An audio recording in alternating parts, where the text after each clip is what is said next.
देख रहे हैं डे एंड नाइट न्यूज, निष्पक्ष और निडर।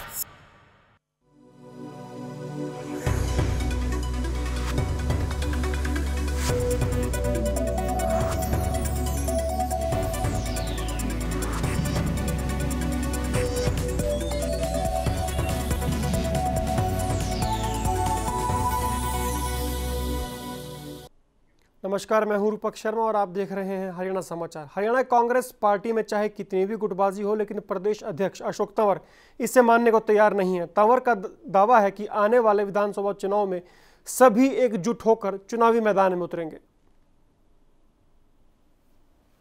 लोकसभा चुनाव में करारी हार के बाद से हरियाणा प्रदेश कांग्रेस कमेटी पार्टी में नई जान फूंकने का प्रयास कर रही है। हरियाणा प्रदेश कांग्रेस कमेटी के अध्यक्ष अशोक तंवर ने कहा है कि जिला कार्यकर्ता सम्मेलन के माध्यम से पार्टी को एकजुट करने की कोशिश की जा रही है। उन्होंने कहा कि सदस्यता अभियान जारी है और 2 लाख नए कार्यकर्ता बनाए जाएंगे। तंवर ने कार्यकर्ताओं को रिझाने के लिए एक बड़ा ऐलान करते हुए कहा है कि तीसरी बार प्रदेश में सरकार बनते ही कार्यकर्ताओं के लिए वर्कर वेलफेयर नीति लागू की जाएगी और कार्यकर्ताओं को सत्ता में भागीदारी भी दी जाएगी।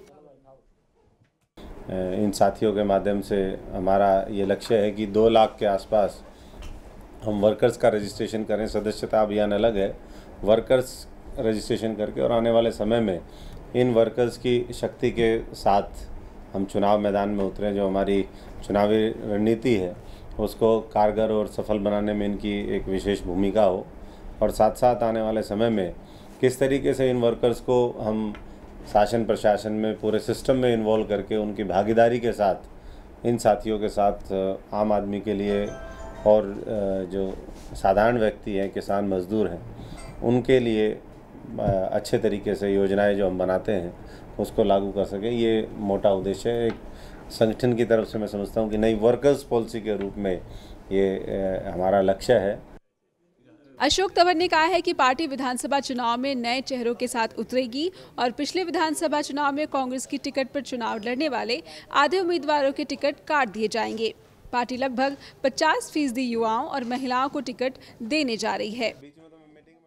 देखिए, मुख्यमंत्री जी ने भी इस बात को हर मंच पे रखा है, गोवाना रैली में रखा, उसके बाद भी रखा कि करीबन 50% नए चेहरे होंगे, और हम भी उनकी बात का पूरा समर्थन करते हैं। हमारी लीडरशिप भी चाहती है कि नया नेतृत्व पूरे देश में, पूरे हरियाणा में भी अच्छा नेतृत्व हम तैयार करके दे सकें, और उसके लिए चाहे वो नौजवान हों चाहे महिलाएं हों, मैं समझता हूं कि पहले की तुलना में ज़्यादा उनका प्रतिनिधित्व इस बार टिकटों में भी होगा, और निश्चित तौर पर वो लोग जीत के हरियाणा की विधानसभा में पहुँच करके हरियाणा को एक नया नेतृत्व दें, ये हमारी सबकी कोशिश है।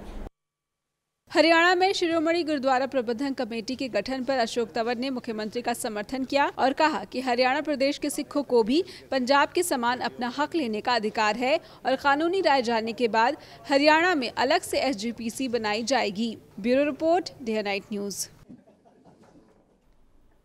हरियाणा में लोकसभा चुनाव की हार के बाद कांग्रेस अब विधानसभा चुनाव के लिए एक्शन मोड में आ चुकी है। विधानसभा चुनाव में जीत की खातिर पार्टी ने युवा चेहरों को तलाशना शुरू कर दिया है, और इसी के चलते दिल्ली में प्रदेश युवा कांग्रेस की एक बैठक बुलाई गई।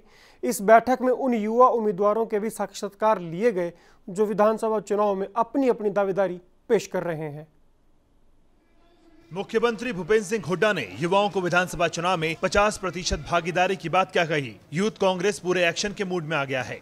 यूथ कांग्रेस ने दिल्ली में अपने कार्यकर्ताओं की एक बैठक बुलाई और आने वाले विधानसभा चुनाव में जीत हासिल करने की रणनीति के बारे में कार्यकर्ताओं की राय ली। यही नहीं, बाकायदा प्रदेश के कोने कोने से आए हुए यूथ कांग्रेस के सदस्यों का साक्षात्कार भी लिया गया और ये जानने की कोशिश भी की गई कि इन युवाओं में से कौन चुनाव में बेहतर नतीजे दे सकता है। जैसे आप जानते हैं कि 3 महीने बाद विधानसभा के चुनाव हैं, तो उसके लिए बारे में ये प्रदेश स्तर से लेके हमारे असेंबली स्तर के जितने पदाधिकारी हैं उनकी एक बैठक बुलाई गई है कि किस तरीके से आगे की रूपरेखा बनाई जाए। जिस तरीके से मुख्यमंत्री जी ने भी कहा कि युवाओं को ज़्यादा भागीदारी दी जाएगी इस चुनावों में, उसके मद्देनज़र हमने पूरी कोशिश कर रहे हैं कि अभी से उनकी छटनी करने का काम शुरू कर दिया है। जो विशेष कार्यकर्ता हैं, श्रेष्ठ कार्यकर्ता हैं, जिन्होंने बढ़िया काम किया पिछले 2-3 सालों में, यहाँ पर जो हमारी मकसद चल रही है, हम विधानसभा वाइज जो हमारी 90 विधानसभाएं हरियाणा प्रदेश में, उनकी हर विधानसभा की समीक्षा हो रही है कि जो हमने पिछला काम किया था और आगे हमारी क्या रणनीति होगी चुनाव को जीतना। हर बूथ पर हमारे कितने साथी हैं और कितने साथी एक्टिव हैं और कितने जो लोग जोड़े जा सकते हैं उनको हम जोड़ने का काम कर रहे हैं। पार्टी को उम्मीद है कि युवाओं को विधानसभा चुनाव में तरजीह देने से उसे अच्छी कामयाबी मिल सकती है। यही वजह है कि युवा नेता भी बाकायदा अपने बायोडेटा के साथ मीटिंग में पहुंचे थे। युवा नेताओं ने एक के बाद एक अपनी उपलब्धियां अपने नेताओं को बताई। कांग्रेस हाईकमान सोनिया जी, राहुल जी ने जो ये बात कही है कि जो हमारे हरियाणा के अंदर अक्टूबर में इलेक्शन होने हैं विधानसभा के, उनमें युवाओं को 50% कोटा टिकट देने का जो उन्होंने वादा किया है, उसके बारे में आज डिस्कस किया। जो माननीय मुख्यमंत्री हुड्डा साहब ने कहा है कि भी 50% टिकटें जो कांग्रेस की यूथ को दी जाएंगी, तो उस रिगार्डिंग ये हमारे जो स्टेट के प्रेसिडेंट अमित सियाग जी और जितेंद्र बघेल जी और उमाशंकर पांडे जी ये हमारी मीटिंग ले रहे हैं। और लगभग जो हमें अभी यहाँ से अंदर से पता लगा है, लगभग 60 से 70 बंदों ने इस पे अप्लाई किया है। प्रदेश युवा कांग्रेस को उम्मीद है कि राहुल गांधी और मुख्यमंत्री के आश्वासन के बाद यूथ कांग्रेस के कोटे में अच्छी खासी सीटें आएंगी।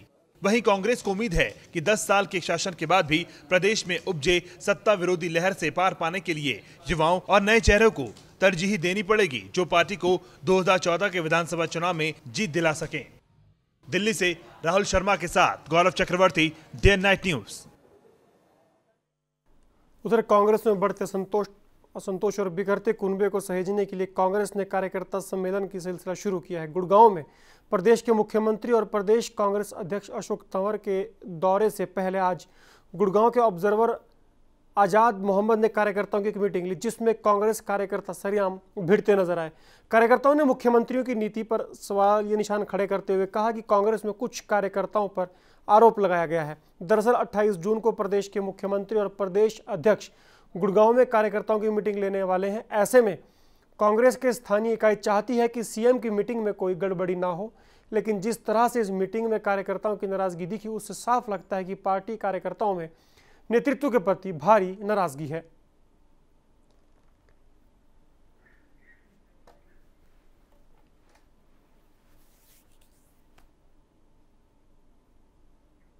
अखिल भारतीय पंजाबी जागृति मंच के अध्यक्ष और पूर्व मंत्री सुभाष बत्रा लगातार राज्य सरकार पर तीखे हमले कर रहे हैं। लगता है वह राज्य सरकार को किसी भी सूरत में बख्शने के मूड में नहीं है। रोहतक में उन्होंने एक बार फिर से प्रदेश सरकार पर हल्ला बोला और उसे भ्रष्ट करार दिया। बत्रा ने कहा कि भ्रष्टाचार के कारण कांग्रेस का पतन शुरू हो चुका है और हरियाणा में कांग्रेस अब के विधानसभा चुनाव में दाही का आंकड़ा भी नहीं छू पाएगी। अखिल भारतीय पंजाबी जागृति मंच के अध्यक्ष और पूर्व मंत्री सुभाष बत्रा को जहां मौका मिल रहा है, वो प्रदेश सरकार पर जमकर निशाना साध रहे हैं। रोहतक में उन्होंने एक बार फिर से प्रदेश सरकार पर हल्ला बोला और उसे भ्रष्ट करार दिया। बत्रा ने कहा कि भ्रष्टाचार के कारण कांग्रेस का पतन शुरू हो चुका है। हरियाणा में कांग्रेस दाही का अंक भी नहीं छू पाएगी। उन्होंने कहा कि रोहतक संसदीय क्षेत्र जहां से दीपेंद्र हुड्डा चुनाव जीते, वहां से तो बमुश्किल 2 सीटें ही कांग्रेस को मिल पाएंगी। उन्होंने कहा कि अगर हरियाणा में भ्रष्टाचार की जांच हो तो यहाँ देश में सबसे ज्यादा पाया जाएगा। मैं कुछ चीज़ों को क्लैरिफाई करना चाहता था। हमारी 8 तारीख को गुड़गांव में एक प्रेस कॉन्फ्रेंस हुई थी और हमने एक पूरे प्रदेश की एग्जीक्यूटिव की मीटिंग बुलाई थी। उसके अंदर पूरे प्रदेश से, हर ज़िले से 1-1, 2-2 आदमी आए थे और वहाँ हमारी मीटिंग में ये फैसला हुआ कि 5 आदमियों की कोर कमेटी का गठन किया जाए, जो आगे आने वाले विधानसभा के चुनाव के अंदर तालमेल सभी पार्टियों से करें और जो मैक्सिमम 25 सीटें हमें दे, हम उनका साथ दें। बत्रा के मुताबिक उनके मंच ने गोपाल कांडा की हरियाणा लोकहित पार्टी को किसी तरह का समर्थन नहीं दिया है, बल्कि गोपाल कांडा ने पंजाबी समुदाय को विधानसभा चुनाव में 25 से ज्यादा सीटें देने का आश्वासन दिया है। बत्रा ने साफ किया है कि उनके मंच ने गोपाल कांडा की पार्टी को ना तो समर्थन दिया है और ना ही उनमें विलय किया है। गोपाल कांडा जी जो मेरे छोटे भाई जैसे हैं, उन्होंने भी मतलब कि अपना एक लेटर जो मैंने आज सारे प्रेस वालों को दिया है, उन्होंने इच्छा व्यक्त की कि हम 25 से ज़्यादा सीटें आपको देने को तैयार हैं और हम ये चाहते हैं कि पंजाबी और महाजन कम्युनिटी के लोग, ये व्यापारी तबका है, ट्रेड क्लास से संबंध रखते हैं, तो हम ये चाहते हैं कि आपके नेतृत्व में ये लड़ाई लड़ी जाए। हमने उनका भी धन्यवाद किया लेकिन किसी किस्म के विलय का या उनको सपोर्ट करने का कोई प्रश्न पैदा नहीं होता जब तक ये 5 मेंबरा कमेटी कोई फैसला फाइनल ना करे। बत्रा ने हाल ही में गुड़गांव में पंजाबी समुदाय के एक कार्यक्रम का आयोजन किया था, जिसमें उन्होंने कहा था कि वो उस दल का समर्थन करेंगे जो उनके समाज को प्रदेश की 25 विधानसभा सीटें देगा। कांडा ने इस बात पर बत्रा का समर्थन किया, लेकिन इनेलो ने इस मामले पर विचार करने के लिए समय मांगा। रोहतक से Surendra Singh, day night news. Haryana Bhajpa विधायक दल के नेता अनिल विज की मौजूदगी में कंटोनमेंट बोर्ड के 2 कांग्रेसी पार्षदों ने भाजपा का दामन थाम लिया। कुछ साल पहले पार्षद उमेश साहनी और उनकी पत्नी सिम्मी साहनी भाजपा नेता अनिल विज से नाराज होकर कांग्रेस में शामिल हो गए थे। इस मौके पर पत्रकारों से बात करते हुए अनिल विज ने हज का भाजपा गठबंधन पर चर्चा करते हुए कहा कि यह जल्द साफ हो जाएगा कि गठबंधन को गुड बाय कहना है या गठबंधन के साथ चलना है। सीएम उम्मीदवार के सवाल पर अनिल ने कहा कि गठबंधन का फैसला हो जाए तो उसके बाद भाजपा इसका फैसला भी तुरंत कर लेगी।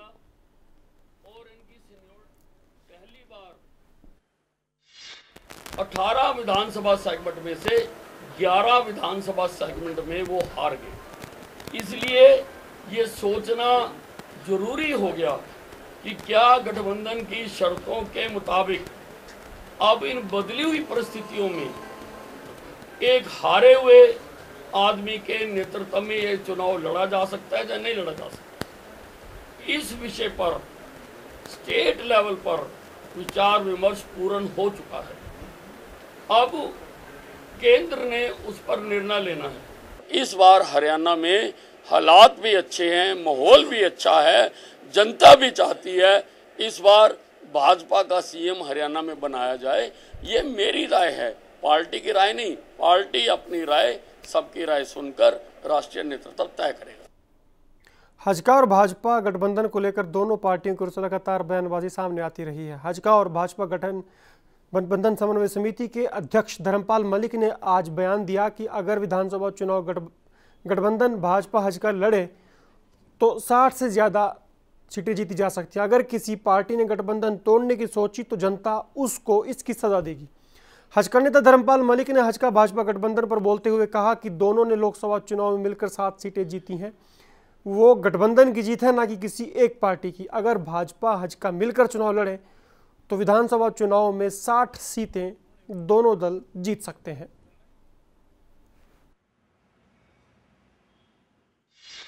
आम जनता की आवाज़ को देखते हुए गठबंधन किया गया था। उसके बाद जितने भी चुनाव हुए हैं वो सब गठबंधन के चुनाव थे। हमारा गठबंधन होने के बाद 3 चुनाव हुए, एक हिसार लोकसभा का, एक आदमपुर का और रतिया का। उन तीनों में जो भी हार जीत थी वो गठबंधन की थी। उसके बाद अब लोकसभा का चुनाव हुआ है, इसमें 7 सीटें गठबंधन ने जीती हैं, किसी एक पार्टी विशेष नहीं थी, और 3 सीटें हारी हैं, वो भी गठबंधन ने ही हारी। इसलिए गठबंधन को लेकर ये एक असमंजस की संभावना नहीं रखनी चाहिए, बल्कि सभी जो गठबंधन के साथी हैं, चाहे भाजपा का और चाहे बीजेपी का हो, उन्होंने बहुत सोच समझ के चलना चाहिए। और मैं बहुत खुल कर बता दिया, अगर गठबंधन के लिए कोई भी भाजपा गलती करेगी तो लोग भाजपा को सजा दे देंगे, और बीजेपी गलती करेगी तो लोग बीजेपी को सजा दे देंगे। हरियाणा में खेलों को बढ़ावा देने के लिए सीएम हुड्डा ने कई गांवों में स्टेडियम बनाकर खेल को खिलाड़ियों से जोड़कर आगे बढ़ाने के लिए लगातार प्रयास किए हैं और इसके सार्थक परिणाम भी पिछले कुछ समय में देखने को मिले हैं। लेकिन यमुनानगर के गांव तिगरा में हालात इससे बिल्कुल अलग हैं। कुछ लोगों ने यहां स्टेडियम बनाने वाली ज़मीन पर ही कब्जा कर लिया है और वो स्टेडियम यहां पर नहीं बनने दे रहे हैं। उल्टे गांव के सरपंच और कई लोगों ने जिला सचिवालय में पहुंचकर जिला उपायुक्त से इस मामले में शिकायत की हुई है। यमुनानगर जिला सचिवालय के जिला उपायुक्त के कार्यालय के बाहर खड़े यह सभी लोग गांव तिगरा के रहने वाले हैं, जहां से सेना में कई युवक भर्ती हो चुके हैं और अगर गांव वालों की बात माने तो इस गांव के बच्चे फिटनेस में सबसे अच्छे रहे हैं। लोगों के आग्रह पर मुख्यमंत्री ने गांव तिगरा के लिए स्टेडियम मंजूर किया था और स्टेडियम बनाने के लिए धनराशि भी उपलब्ध करवाई गई, लेकिन गांव के ही कुछ शरारती लोगों ने स्टेडियम बनाने वाली भूमि पर कब्जा कर लिया है और वहां पर स्टेडियम बनाने में रुकावट पैदा कर रहे हैं। कुछ लोग ऐसे हैं जी जिन्होंने कब्जे कर रखे हुए हैं उस ज़मीन पे। वे सोच रहे हैं हमारी वजह से ज़मीन फूटेगी लाखों करोड़ों की, इस वजह से उन्हें बाउंडर चाह रखा है। इसको जो कानूनी काम हम करना चाह रहे, पंचायत करना चाह रही, सरकार करना चाह रही, उसको में उन्हें नहीं दे रहे। कुछ आदमी अपने स्वार्थों के लिए और ग्राम में अराजकता फैला रहे हुए इस हिसाब। वहीं इस पूरे मामले में गांव के सरपंच का कहना है कि वह कई बार नोटिस दे चुके हैं, पर गांव के कुछ लोग ऐसे हैं कि वह जमीन खाली नहीं करना चाहते। अब थक हार कर जिला प्रशासन से गुहार लगाने स्थानीय निवासी पहुंचे हैं ताकि गांव के बच्चों का बेहतर भविष्य बन सके। पंचायत की तरफ से हमने नोटिस दे दिए 2 बार उनको, ठीक है, आप प्रशासन से मदद मांगी, हमने प्रशासन की मदद लेके नाजायज कब्जों को छुड़वा दिया जाएगा। वहीं इस पूरे मामले पर जिला उपायुक्त कैमरे पर कुछ भी बोलने से कतरा गए, पर अगर समय रहते जिला प्रशासन ने कड़े कदम उठाकर जमीन खाली न करवाई तो ग्रामीणों का गुस्सा झेलना भी पड़ सकता है। डे एंड नाइट न्यूज के लिए यमुनानगर से कुमार रमेश की रिपोर्ट। प्रदेश सरकार के नुमाइंदों ने हरियाणा कर्मचारी नेताओं की तालमेल कमेटी के साथ बातचीत के बाद मानी गई मांगों के बारे में कोई अधिसूचना न जारी करने को लेकर कर्मचारी नेताओं ने रोष व्यक्त किया है। इसी सिलसिले में हरियाणा कर्मचारी महासंघ बैनर तले आने वाली विभिन्न विभागों की यूनियन के तालमेल कमेटी के पदाधिकारियों ने हेडक्वार्टर पर प्रदर्शन कर मुख्यमंत्री के नाम ज्ञापन सौंपा और विधानसभा चुनाव से पहले मांगे मानने की चेतावनी दी। मांगे ना माने जाने की सूरत में कर्मचारियों ने सरकार को चुनावों में सबक सिखाने की बात कही है। हरियाणा सरकार से मांगे हैं कच्चे कर्मचारियों को पक्का किया जाए, जो बिजली बोर्ड का कर्मचारी रिस्क काम करता है उसको रिस्क अलाउंस दिया जाए पुलिस के बराबर, और जो हमारी बहनें हैं उनको बराबर की तनख्वाह, समान काम समान वेतन दिया जाए। 9.5 साल के दौरान इस मुख्यमंत्री ने स्वयं झूठे आश्वासनों के इस कर्मचारी वर्ग को सदा इसकी अनदेखी की है, जिस कारण इस कर्मचारी में भारी रोष है।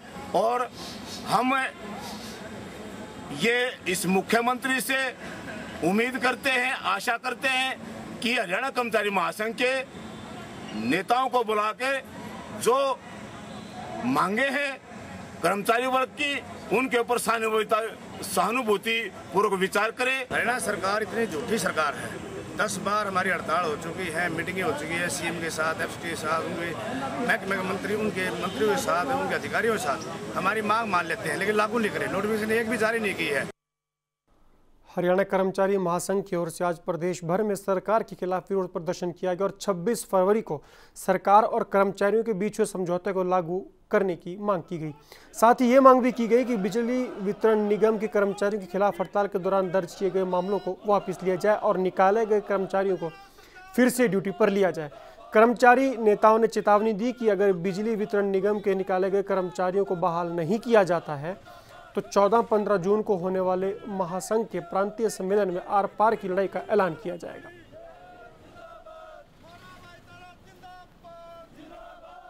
पूरे प्रदेश के अंदर कर्मचारी महासंघ का हर एक डिस्ट्रिक्ट में प्रदर्शन है। हर डिस्ट्रिक्ट को हम विज्ञापन दे रहे हैं। हम इसलिए दे रहे हैं, हमारी जो हड़ताल थी बिजली बोर्ड के कर्मचारी साथियों पर जितने भी मुकदमे हुए हैं वो तुरंत प्रभाव से वापस ले, और जो हमारी जो डिमांड थी 22 सूत्रीय जो हमारी जो डिमांड थी उस पर जो सहमति बनी थी उसको लागू करे।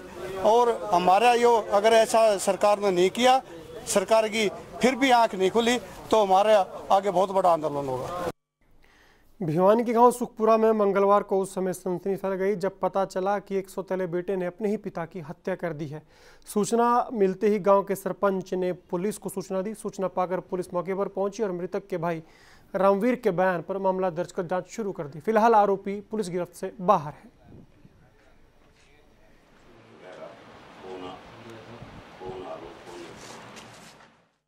घटना तो सवेरे सप्लाई के लाइन में पानी आया, उस टाइम पे वो बेटा पाइप पानी के लिए करे थे, आपस में झगड़ा हो गया, लड़का नहीं तुम्हारी इसके पिताजी गए, उसके सिर में लग गई और उसी टाइम उसकी डेथ हो गई। टेलीफोनिक सूचना मिली थी बुआनीखेड़ा थाना में सुखपुरा गाँव में अनूप नाम के व्यक्ति को उसके भतीजे कश्मीर ने मार दिया है।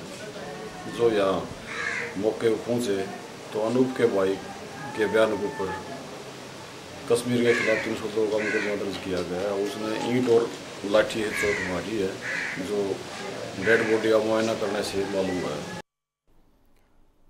करनाल के रामलीला ग्राउंड में मंगलवार को एक 20 वर्षीय युवक का शव मिला। आशंका जताई जा रही है कि इस युवक की मौत भारी गर्मी के कारण हुई होगी।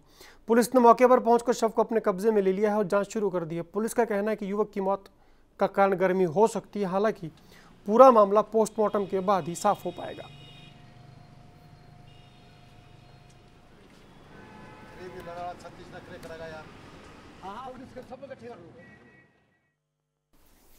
पिछले काफ़ी दिनों से हरियाणा में गर्मी पड़ रही है, लोगों को भारी दिक्कतों का सामना करना पड़ रहा है। आलम यह है कि लोग दोपहर में बचकर ही घर से निकल रहे हैं। जून का महीना इन दिनों धरती को खूब तपा रहा है। सुबह होते ही गर्मी अपना कहर दिखाना शुरू कर देती है। गर्मी से लोगों का घर से निकलना मुश्किल हो गया है। अभी से लोग सिर्फ जरूरी काम के लिए ही घरों से बाहर निकल रहे हैं। दिन में आलम यह है कि सड़क पर इक्का दुक्का लोग ही दिखाई देते हैं। लोग मुंह ढककर या सर पर छाता लेकर ही बाहर निकल रहे हैं। पूरे उत्तर भारत में तपतपाती गर्मी का कहर देखने को मिल रहा है। जम्मू से लेकर पंजाब, हरियाणा और हिमाचल गर्मी के सितम से कोई भी नहीं बच सका है। गर्मी में जितना खर्चा खाने पीने का नहीं है ना, उतना तो पानी पीने का है। इतनी गर्मी हो रही है कि नहीं हद नहीं है, सांस भी लेने में मुश्किल हो रखी है। मैं दयालबाग से आया हूँ, शास्त्री में जा रहा हूँ और कम से कम 5 ब्रेक ले चुका हूँ। गर्मी यहाँ काफ़ी है, इसलिए हम लोग पानी और नींबू साथ में लेके आए हैं। यहाँ मिक्स करके नींबू पानी नींबू से नमक लेके आए हैं, साथ में डिहाइड्रेशन घर से लेके आए हैं ताकि मुश्किल ना हो, मिक्स करके इसीलिए पी रहे हैं। दिल्ली में तापमान ने पिछले 10 साल का रिकॉर्ड तोड़ दिया है। यहाँ सोमवार को पालम का तापमान 47.6 डिग्री सेल्सियस रहा। बेलगाम गर्मी के कड़े तेवर पंजाब में भी देखने को मिले। यहाँ अधिकतम तापमान 47 डिग्री सेल्सियस रहा, जबकि हरियाणा के कई जिलों का अधिकतम तापमान 48 डिग्री सेल्सियस रिकॉर्ड किया गया। फतेहाबाद में सोमवार को अधिकतम तापमान 48.1 डिग्री सेल्सियस रिकॉर्ड किया गया। जींद, भिवानी, झज्जर और रोहतक में सोमवार को अधिकतम तापमान 48 डिग्री सेल्सियस रिकॉर्ड किया गया। गर्मी ने तो हद ही कर रखी है, बिल्कुल बाहर निकलना भी मुश्किल हो चुका है इस टाइम।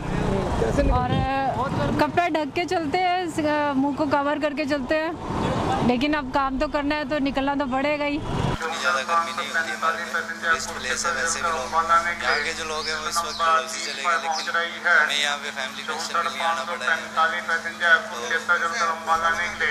गर्मी काफ़ी ज़्यादा है। गर्मी तो इस वक्त आप सभी को मालूम है, इसमें तो कोई दो राय नहीं कि इस वक्त टेम्परेचर जो है, कल जैसे 62 साल का मैं अखबार में पढ़ रहा था, दिल्ली में 62 साल का रिकॉर्ड टूटा है। भिवानी में कल 48 डिग्री था, अम्बाला में भी कल शायद 46 और 47 के करीब रहा है। तो गर्मी तो खूब प्रकोप है इस वक्त।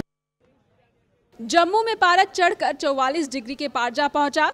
श्रीनगर में लोगों को जरूर गर्मी से थोड़ी राहत रही। श्रीनगर का तापमान 29.5 डिग्री सेल्सियस रहा। मौसम को देखकर तो ऐसा ही लगता है कि फिलहाल लोगों को गर्मी के सितम से राहत नहीं मिलने वाली। लिहाजा लोगों को आने वाले कुछ दिनों में भी मौसम की मार से कुछ राहत मिलेगी, ऐसा फिलहाल नजर नहीं आ रहा। Bureau report, day night news.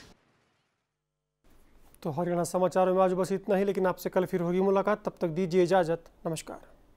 खबरों की दुनिया में आइए, हमारे साथ कहीं भी और कभी भी जुड़िए। हम मिलेंगे फेसबुक पर, हम दिखेंगे यूट्यूब पर, हमें फॉलो कीजिए ट्विटर पर। खबरों के साथ बने रहिए रात दिन।